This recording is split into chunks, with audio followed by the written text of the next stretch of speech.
Welcome to Opt In with April Jasper. Relevant conversations about topics important to eye care providers today.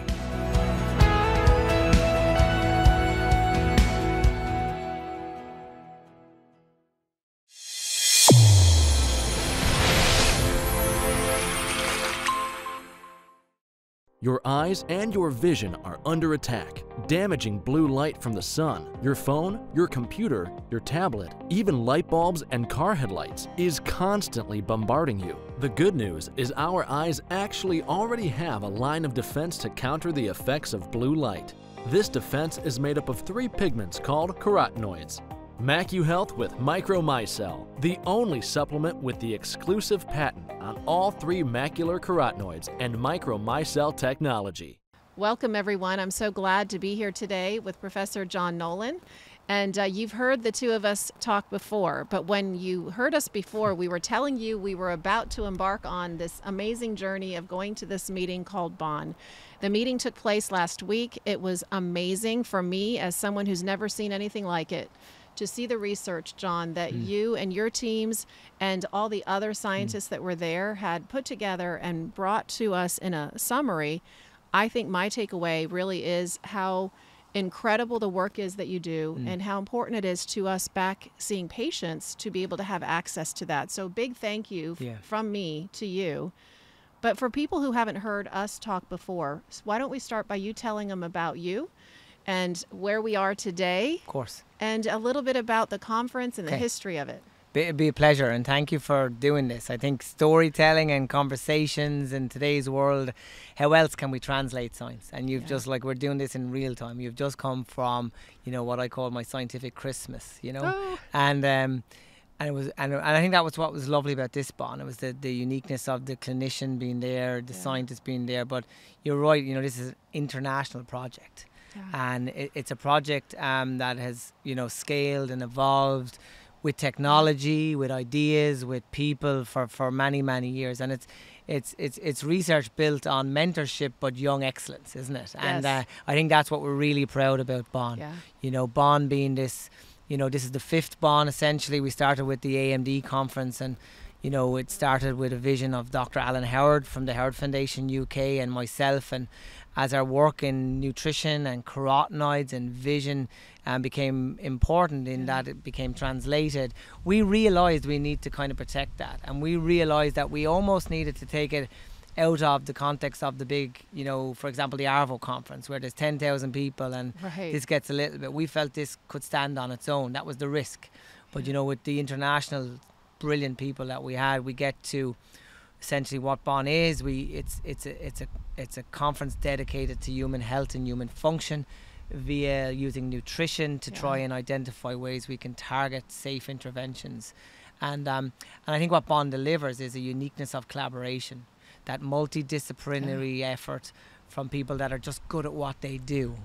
I will definitely agree to that. You know, so and for me, it's been great to have, you know, yourself and colleagues from all over, not just go to Bonn in Cambridge, UK, but then come and visit us here. So we're now at the Carrigganore House, the Nutrition Research Centre in Ireland, part of the university, Southeast Technological University, and you know, we're really, really proud to do what we do here. And it was great to show some of the other scientists today and the other people the work that we do. But most importantly for me is that, you know, the team that work here, that do so tirelessly and every day and with total commitment, you know, to maybe find out something that's useful for human health and clinical implication, for them to see this being translated. So yeah, we're here, we're actually out in the garden now in Carrigganore House, and this is part of our West Campus, and it's, you know, the technologies here improve the whole time. We have our main facility here where we can entertain and conduct and coordinate human clinical studies where we can measure vision and cognitive function, and we measure macular pigments, and we measure skin carotenoid scores, and we have our laboratories up here then where at a chemistry level we really can measure down to minute concentrations in terms of the molecules. And if we supplement, what does that mean? Do we actually change our blood system? And it has to be all done scientifically and in a controlled environment. So John, one of the things that really impressed me about the meeting is that it wasn't all people my age or your age there were people of all ages, and there were people I met that seemed like they've been a part of this family of research and carotenoids for a long time. How do you keep that family dynamic, and what keeps everything interesting? And tell me about some of those folks. Yeah, thank you for asking that. I mean, I like that you used the word family, because that was actually aired a couple of times throughout the conference. People kind of felt it's like that vacation that you go back to that you really enjoyed, and you go there because you know what works and who's going to be there, and in a funny way this scientific conference has delivered that. And for me it's been really important that, you know, you have the likes of Liz Johnson and Paul Bernstein and these people who have really done so well in their science within our field. But also broader than that, we have these kind of mentors, the likes of you know, George Britton, for example, who we all look up to as the godfather of carotenoids in general. And you know, in the very first conference I was, you know, quite scared to ask George would he join the organising committee, because remember, like, George Britton is a living legend in terms of, like, he wrote the book on carotenoids, he wrote the book on why we should be interested in carotenoids, and it's the first go-to place that I take students when we start a programme here. And to get to sit with George and listen, and even now you saw how much of a mentor he is, and we have the very special George Britton Award which is part of our conference. And you know, so it was great to get back, particularly after COVID, right? We never knew, we were all a bit scared, would we get back to this place? You know, for a long time we thought it might not happen, but we fought through this, we stayed together. And you know, to get George there and to do that, I mean, he's I think he's 16 books on carotenoids. I think 56 years ago he published his first paper on carotenoids. He's over 3,000 citations, and he's the real deal. He's a real mentor. So he's the type of person we look up to. And you know, he's now stepped off the committee. You're the first person I've told this, and we've some changes with Bon, exciting changes. You know, down in college, Cambridge, and everything that the Heart Foundation have done has been remarkable, and all the sponsors to allow us bring all these people together. And Cambridge is the future for sure of Bon. We will be back, but we now have a new chair in Liz Johnson, who's going to co-chair with me for the next one, and Liz is going to lead, and I'll support Liz as we transition. And we're going to take Bon to the US now. That's the plan, and we're going to spend some time reflecting on this conference, and we're going to you know, engage with clinicians, scientists, you know, even, you know, patients, and we're going to figure out where's the next place to go with this. But we've created a family, we've created a community, and you know, we're very, very pleased with what we've achieved. I love it. I thank you so much for inviting me, John. David and I have had such a good time, and I think the most impactful piece for me is knowing that I can go home and I can make a difference in the lives of my patients. So what you have done in research has come to me, then from me to my patients, and really, truly, we can change the world. I truly believe it. Remarkable. And you know, honestly, and I mean this from the bottom of my heart, I congratulate you and all the people that are doing these podcasts, you know, from across the world in the US, and because you help us translate really important messages to give confidence to doctors, to give confidence to patients, and to society as a whole, as to how we can safely make decisions and navigate our way through a world where eye care needs more of this, quite frankly. Yes. You know, we can't wait for retinas to become sick before we take this serious. We have to be proactive. It has to be informed. It has to be well balanced, and I'm glad you feel this, and thank you for what you do. Absolutely. So you guys are about to hear a lot of different people talk about their presentations that they've done at Bon, and we're excited to bring that to you, and more next time. Thank you, John. Thank you, April.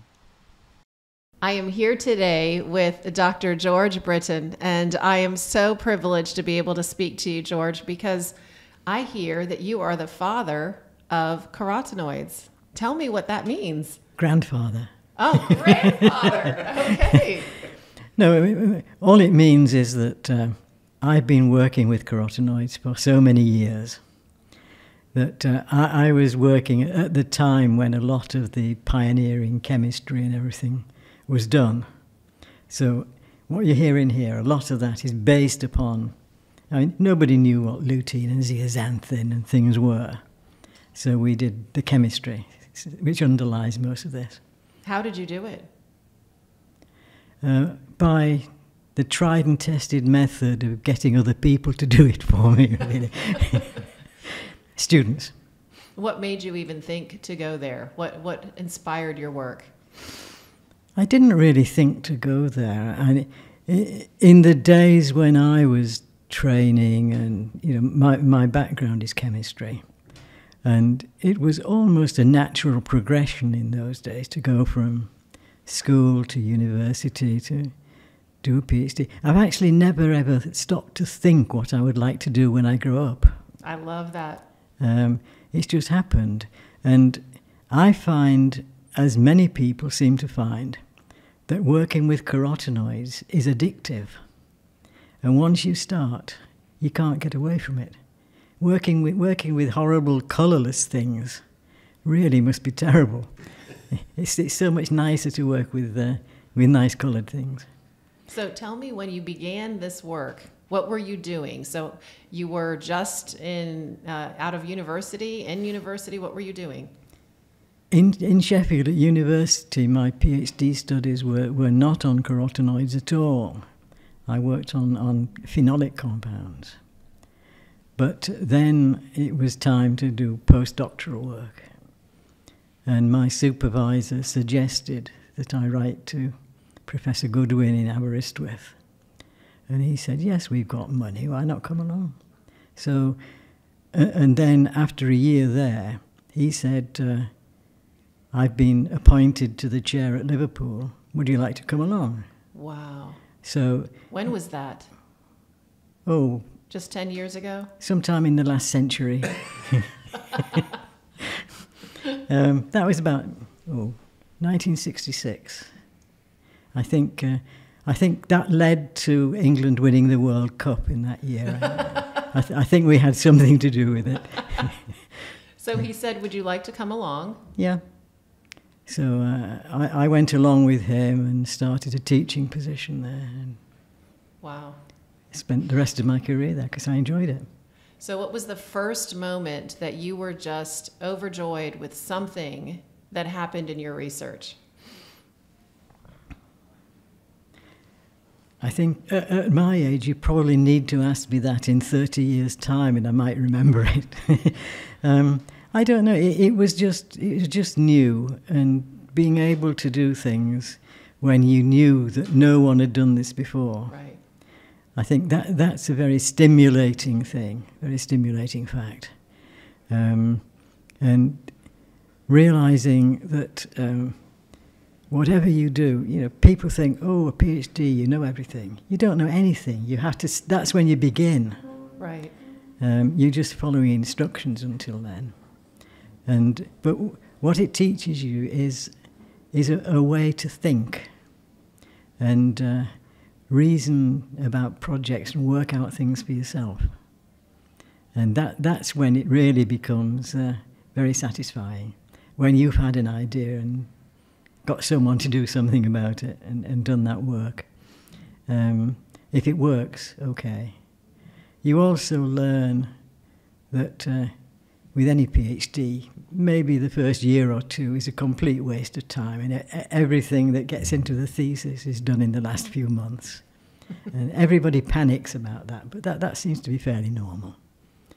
And I think you have to have, well, one of the main criteria for being a researcher, I think, is that you have to be eccentric. And think outside the box. But at my age, I have to get out of the box first before I can do this. So as you watch everything that's happening around you, you see what we're hearing this weekend. Tell me what surprises you, what excites you, what are you hearing and seeing that? Well, I think what's different this time, previous meetings have concentrated only on the macula. But now more and more we're realizing that the carotenoids also have effects on the brain. And that, I think, is the most exciting area around here. Whether it's true remains to be seen. There are so many unknowns. And sometimes people, you can't criticize people for this. But people do clinical trials and other things without any knowledge of the underlying chemistry. And when you sit in these talks and look at the slides, you see carotenoid structures on the slide, and they're flat on paper. Right. But in reality, they're not like that at all. They're three-dimensional. Yeah. And I'm fortunate enough to be able to see these things in 3 dimensions. Wow. Because of the work I've done and the training I've had. Wow. So you think of things in a different way then. So I can see areas where people may be missing part of the story, but what they're doing is valid. Right. And very, very good and interesting. But if they think a little in a rather different way, maybe they can see other directions that they can go in. What do you think some of those directions could be? I think it's other directions where they are using, just feeding supplement carotenoids and seeing effects. Fine, that's good. But I think what people may not realise is that the carotenoid chemistry and properties are such that they can start to decompose very easily. And if they use a sample which is not 100.0% pure, yeah, compared with 99.9% pure, they may get different results. Right. And this is one of the things that worries me a little. I've had some very... one of the lectures here was very interesting to me because it's got me thinking in different directions. Tell me. And this was Marina's lecture about bioavailability, which means many things. But she was finding differences between using the carotenoids themselves, the lutein and zeaxanthin, and using derivatives, acetate esters and long-chain esters of these, and finding different results. And by making these derivatives, you may actually be altering the ease with which they dissolve in other oils and fats to get into the body. And also, the long-chain fatty acid may actually fold over and very close to the carotenoids themselves. So the whole thing's going to be different shapes. And you can see all those. That's what is amazing to me. Yeah, I can see things like this because of my background, where other people probably won't realise that this exists. Right.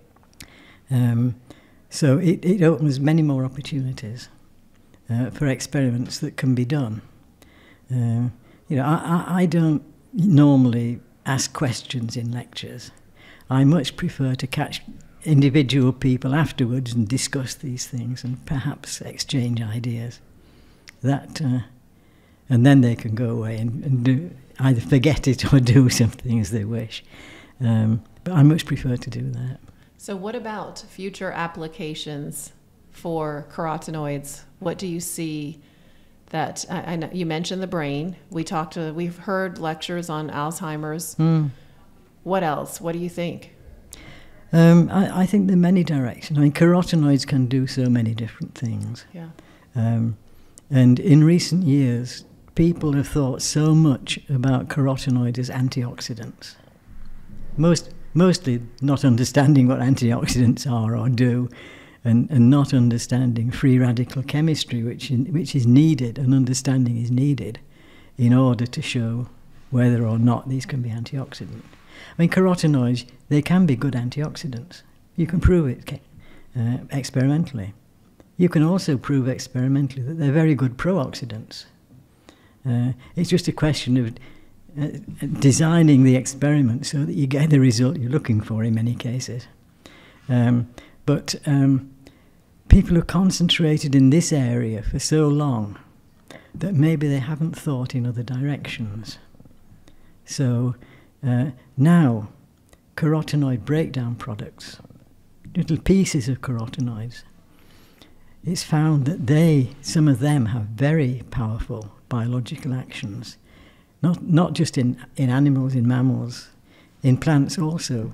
They small pieces of carotenoids are very important regulators of plant growth, for example. Wow. And do some of these have effects in humans? I think that's an area that certainly needs to be explored. But they've got so many things. I mean, this orange shirt here is actually came from a methods workshop that I did in Thailand. Oh, wow. For the Thai government fisheries department, because any salmon that we eat, we know it's pink. That's carotenoids, which they have to be given in the diet. And also crustaceans, if you eat prawns and things, they're coloured, and the red colour there is carotenoid, astaxanthin.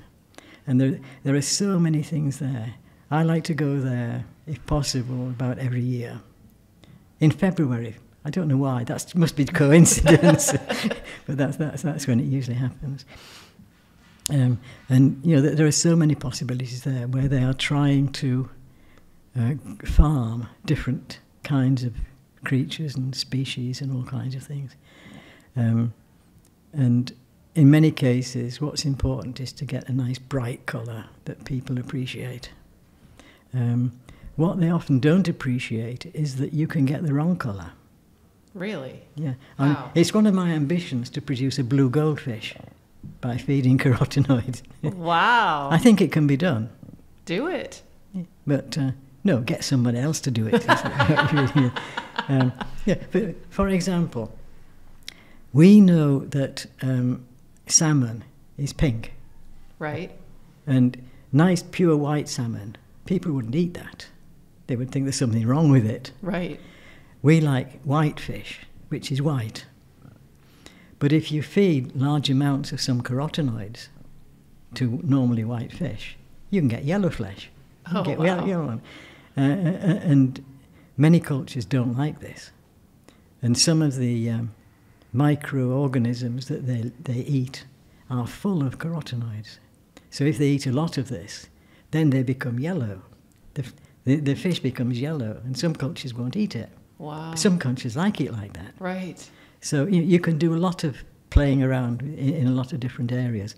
I think this is one of the things that I really liked about being in the carotenoid field, because one day I could be thinking about or working on some plant-based project, and the next day maybe animals, maybe humans, maybe fish, maybe microorganisms. There's so much variety to it. Yeah. Because the molecules themselves are such interesting molecules. They're about the right size to span across a membrane. And if they span across a membrane, they affect the way a membrane will act. And you can actually transmit electronic chemical charges across a membrane with a carotenoid acting as a kind of wire across there. Oh, wow. And now people are interested in using them as wires. So many things that can be done. So what was the first application of carotenoids in your research? It doesn't have to be the first. The first application of carotenoids was really as food colours. Okay. Because some of the synthetic dyes that were used as food colours were shown to be carcinogenic. So people started looking for natural food colours, carotenoids being amongst them. But carotenoids are not water soluble. They're soluble in organic solvents and fats to some extent. So they're very good for colouring things like butter and spreads like this. If you see a yellow colour in there, then it's probably carotenoid. Oh my goodness. And they have to use different ones to colour ice creams and things. What will it be called on the label? Do they have to tell you on a label? On the label, it's given, this contains beta carotene or annatto or something. Oh my goodness! Yeah. I did not know that. But that's not work that we did. That was done at about the same time anyway. I mean, we only played around with the fundamental chemistry, and other people, because as a stupid academic, I didn't have any understanding of money and things like this. So other people take over this. You were just changing lives, just a little thing like just that. Just having fun, actually. Yeah. I love it. And research should be fun. Yes. Because if you enjoy it, then you're quite happy to try and think the next step. Otherwise, well, even if you find it fun, it does show you the many things you don't know. True. As well as the few things you think you do know. But maybe you don't know. Yep. I love this. So you're very humble. I asked Doctor what to call him, because, we've had this conversation already. And I've learned that there's Doctor and Professor and Mr., and our audience learned that earlier from someone as well. Mm-hmm. And of course you said, just call me George. Yeah. But here's what's real. I don't need to be called anything else. I've retired. You're still here. You're still changing lives. You're inspiring everybody. And what you've done has made such a difference. My role here is like an exhibit being rolled out of a museum every now and then and put on display. Oh. Well, it has been an honor to meet you, and I just can't thank you enough for all you've done. Look, your work is in our profession, and all of the listeners. It's part of our patients' lives. It's part of everything we talk about all day long, and it's going to be a bigger part as time continues, and that's what we're learning today. Yeah, I have to remember this when I'm talking to people, and if people are trying to do something that's really going to change people's lives, then I have to try to think of ways, of things I can say to them that might make them think of ways of improving. Yes, that's what you need to do, because I can tell you, I've seen what all of the speakers here have. I've seen what their thoughts are of you. I've seen the influence you have had on them, and you just have to be here to continue to bring everybody to the next level. I don't know anything about it. All I am is a person that sees patients, and I love my patients, but what you've done has changed lives. So Dr. George Britton, we thank you so much. Oh, thank you. Before neural lenses, I always had eye strain, eye dryness, eye fatigue, moderate to severe headaches. I had to take prescription medication. It was to the point where I guess they'd want me to sit down and color or read them books, and I couldn't. I couldn't do nothing. When I got my neural lenses, my headache went away. I wasn't taking Tylenol anymore. Can't explain it, but it worked. I would pay double for my neural lenses because I can't go a day without them.